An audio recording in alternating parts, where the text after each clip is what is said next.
નમસ્કાર વિદ્યાર્થી મિત્રો, બોર્ડ પરીક્ષા 2026 બાબતે ગુજરાતી વિષયની અંદર ગંભીર બેદરકારી સામે આવી છે, જે પેપર સેટર દ્વારા ઘણી બધી ભૂલો કરવામાં આવી હતી અને ગંભીર બેદરકારી કહેવાય. શું આનો વિદ્યાર્થીઓને યોગ્ય ન્યાય મળવો જોઈએ કે નહીં, એના વિશે આજના ન્યૂઝ અપડેટ મળી રહ્યા છે.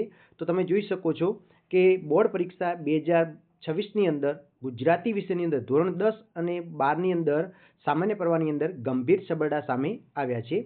તો કે ગુજરાત બોર્ડના ગુજરાતી ભાષાના જ પેપરમાં અસંખ્ય ભાષાકીય ભૂલો અને એક પ્રશ્ન તો આખો ખોટો પૂછી દીધો હતો કે જે ખરેખર સિલેબસની અંદર જ નહોતો. તો આ શું ગંભીર બેદરકારી ન કહેવાય? શું આનો વિદ્યાર્થીઓને યોગ્ય ન્યાય મળવો જોઈએ?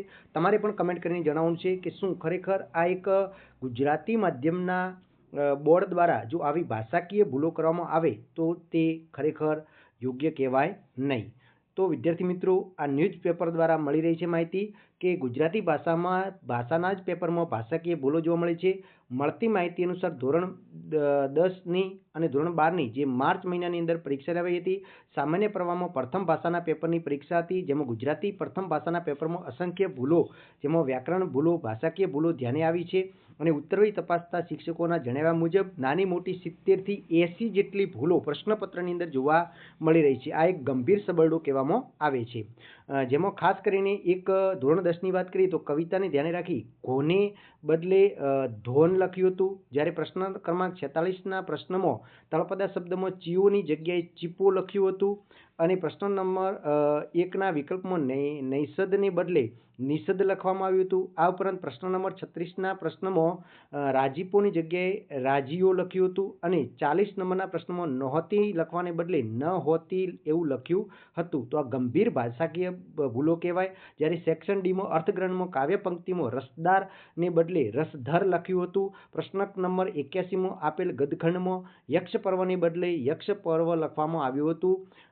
વિભાગ બીની અંદર 16મા નંબરના પ્રશ્નમાં દીક્ષા આપવાનો આગ્રહ કોણે કર્યો તેવા પ્રશ્નોને બદલે દીક્ષા કોણે આપી તેવું લખ્યું હતું. આમ ઘણા બધા પ્રશ્નોમાં શબ્દો જે હોવા જોઈએ તેના બદલે બીજા શબ્દો હોવાથી ખોટો અર્થ નીકળતો હતો. આવી પણ ઘણી બધી વિદ્યાર્થીઓની પણ ફરિયાદ હતી. તમારું શું કહેવું છે?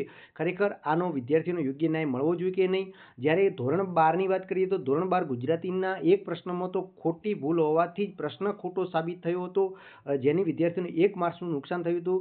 તો તમે તમામ વિદ્યાર્થીઓને શું ધોરણ 12ની અંદર 1 માર્ક્સનું ગ્રેસિંગ આપવું જોઈએ અને ધોરણ 10ની અંદર વિદ્યાર્થીઓને કેટલા માર્ક્સનું ગુજરાતીની અંદર ગ્રેસિંગ આપવું જોઈએ એ તમે કમેન્ટ કરીને જણાવો. ખરેખર આપણા ગુજરાતી ભાષા જે ભાષા છે, વ્યાકરણ જોડણી છે, એ જો પેપર સેટર દ્વારા જ આવી ભૂલ કરવામાં આવે તો આ કેટલું વ્યાજબી છે? તમે શું ઈચ્છો છો? તમે કમેન્ટ કરી અને આ વિડીયોને વધુમાં વધુ શેર કરો, જેથી કરી અને બોર્ડ સુધી આ અવાજ પહોંચે અને બોર્ડ પણ યોગ્ય નિર્ણય લે અને ગ્રેસિંગ માર્ક્સ આ વખતે બીજા સબ્જેક્ટની અંદર પણ તમને વધારે મળે એ પ્રકારનું આયોજન થયેલું છે. આ પેપર ચેકર દ્વારા શિક્ષકો દ્વારા આવી માહિતી જણાવવામાં આવેલી છે. તો વિદ્યાર્થી મિત્રો, આ ન્યૂઝ કટિંગ હતા આજના. તો તમે જોઈ શકો છો આ ગંભીર બેદરકારી કહેવાય. તમે શું કહેવા માંગો છો? તમે કમેન્ટ કરીને અવશ્ય